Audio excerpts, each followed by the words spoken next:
kalsada para doon sa agahan natin. Dito tayo dinala, ha? Sa isang, sabi nga nila classic, karinderya, classic, turo-turo. Siyempre, ang kagandahan dito kayo. Good morning, Te. Te, ano pangalan mo, Te? Liway? May tulog ka na ba, Liway? Meron na raw. Meron ka na bang tulog? May tulog ka na ba? Meron. Nakailang tulog ka na? Ilang oras na magtulog mo? 8 hours po. 8 hours! Taray! Fresh! Okay. So ngayon dito na sa kanilang magtatanong tayo kung ano yung mga tinda nila rito ngayon. Ano yung mga nyo ngayon? Ano yung mga usual nyong binibenta rito sa inyong karinderya? Mga ulam po. Ulam. So hindi lang pala pang almusal, Hindi lang mga silog-silog.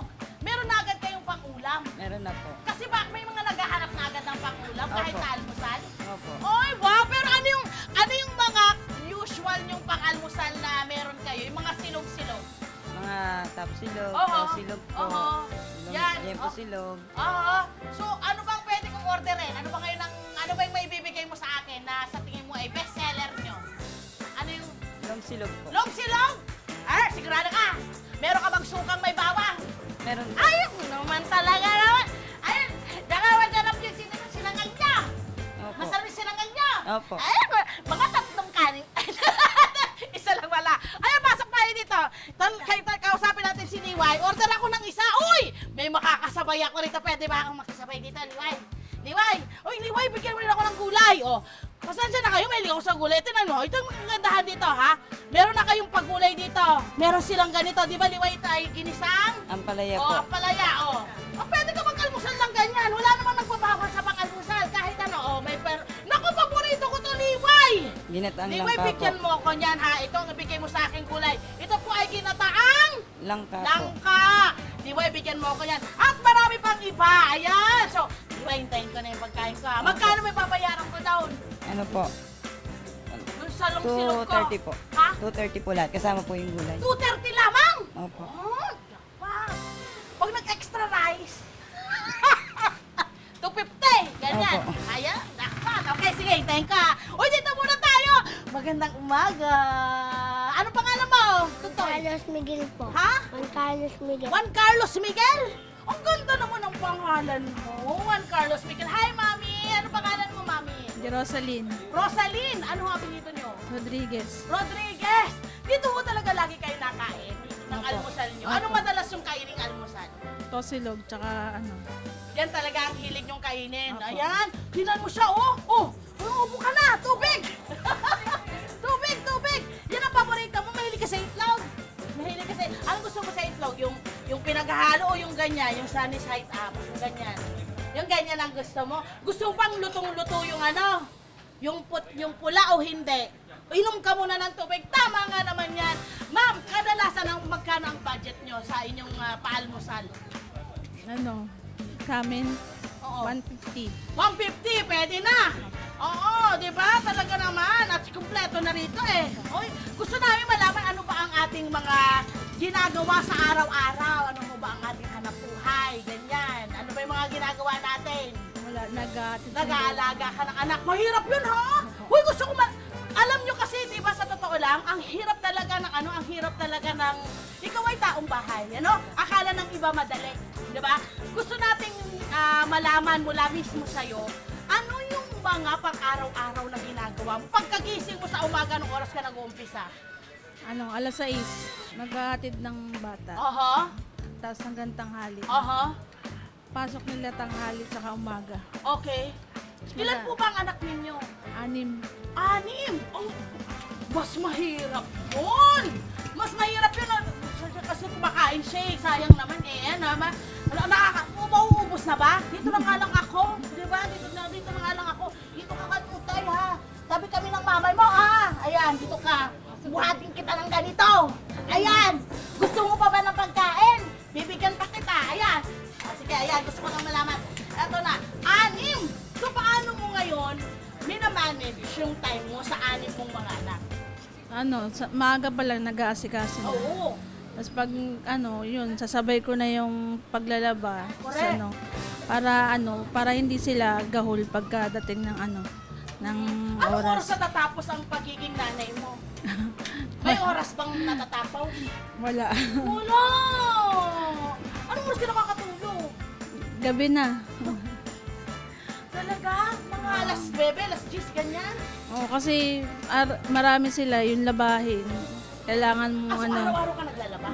Bakit araw-araw ka naglalaba? Tapos pag mahirap maglaba pag ano pagka marami. O, di ba? Ang sakit kaya sa likod. So, parang punong-puno pala yung maghapon mo. Hindi ka nababakante ng wala kang ginagawa. May pahinga ka naman? Meron na, may maliit pa ako. May maliit ka. May ilang taon lang yung maliit? 3 years old pa lang. Wow! Mahirap din yun. Habulin mo na eh. Habulin mo eh. Di ba? Opo. So, kumusta pag ganun? Mahirap. Saan ka kumukuha ng enerhiya? Pag ganyan, ang dami-dami mong ginagawa. Kailangan yun yung obligasyon ng magulang eh. Sa 6, buong linggo, wala kang day off. Meron naman din, Okay. may dalaga naman ako eh. Oo, natutulungan ka na. O, shoutout mo. Ano mga pangalan ng mga anak mo? Shoutout mo naman. Anong pangalan nila? Ha? Jaylin, Jocelyn, Oo. Sakura Jane, tsaka Juan Carlos, Julia Lebanon, tsaka Sophia, Faith Jemeline. Ano mga birthday nila? Nakakalimutan. Alam mo yan? Oh, mga Minsan- birthday. Oh, Si kaya pa? Si Jaylin, June 20. Opo, sorry kayo. Alam na yan. Alam mo, ganyan kagaling ang mga nanay. Ganyan kahusay. Hindi ba? Kasi sa totoo lang, pag siya pa ay nagtrabaho pa, hindi mo nang kakuyuanin yun. Oh, no. Kasi 6 na eh. Talagang namang nakatutok ka na sa kanila. Karerang-karera na po niya yung talagang pag-aalaga ng kanyang mga anak. Ano ang kagandahan nang ikaw ay nakatutok sa mga anak mo? Siyempre, natutuwa ko dahil nag-aaral sila mabuti. Yes. Nakikita mo rin sila, no? Lumalaki. Nabibigla ka ba na oh, may dalaga na, oh, mayroon ako, di ba? Anong pakiramdam na nandyan na, natututukan mo at nakikita mo, kaya mo bibigyan kita, Miguel, tubig. Oh, anong pakiramdam? Na natututukan mo, nandyan ka habang sila ay lumalaki. Di ba? Hindi naman perfectong magulang eh. Correct. Minsan hindi mo rin Sablay, sila no? kayang tutukan ng Oo, sabay-sabay. ng lahat. Oo. Kasi yung dalaga ko, hindi ko naman siya natutukan ng maigi.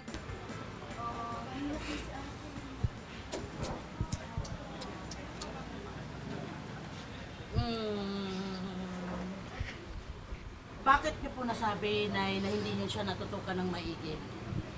Maaga kasi siya nabuntis eh. Naiintindihan kita. Siyempre, parang iniisip mo, parang guilty ka, may guilty ka na ganun ka. Siyempre, totoo naman yun, wala ho naman talagang perfect. Pero paano ka bumabawi sa kanya ngayon? And, nasabi ba ng anak mo na parang may pagkukulang ka o wala naman siyang sinasabi sa'yo? Wala naman. Pero kahit paano, pinapakita ko sa kanya na kahit ganun yung nangyari sa kanya. Oo. Andi dito lang ako ng magulang niya na kahit anong pagkakamali niya, tatanggapin ko siya. Dahil ganun naman talaga ang magulang. Na-agree kita. Ate, kakain lang tayo ng almusal ng iyan. Pero tama ka, no? Kahit ang magulang talaga, lalo na ang nanay, kahit ano pang mangyari sa anak mo, ikaw talaga yung tatanggap ng buong buo. Ngayon po na ganyan yung pinagdadaanan nyo, paano po nagko-cope po yung anak po ninyo, yung panganay po ninyong anak? Ano naman siya, bumabawi naman siya kasi pag alam niyang nahihirapan ako, tinutulungan naman niya ako. Oo. Kaya sa ngayon, Nanghingi ba sa'yo ng tawad? Nagsabi ba siya sa'yo na, Mama, ano ba tawag sa inyo? Mama, nanay? Oh, mama. Ano ho yung, paano niya sinabi sa inyo itong Ano lang. kanyang karanasan? And lagi siya naglalambing na ngayon. Sinasabi niya na na mahal niya ako kahit na sa una kasi hindi niya nararamdaman yun dahil mahirap hati-hatiin yung nila, yung attention oras mo, para yung sa oras kanila. mo, O kasi hindi naman lahat sila kaya mong tutukan. May tanong ako sa iyo, isang major na tanong. May time ka ba para sa sarili? Wala na. Hindi ko na, para sa anak ko na lang yung oras ko.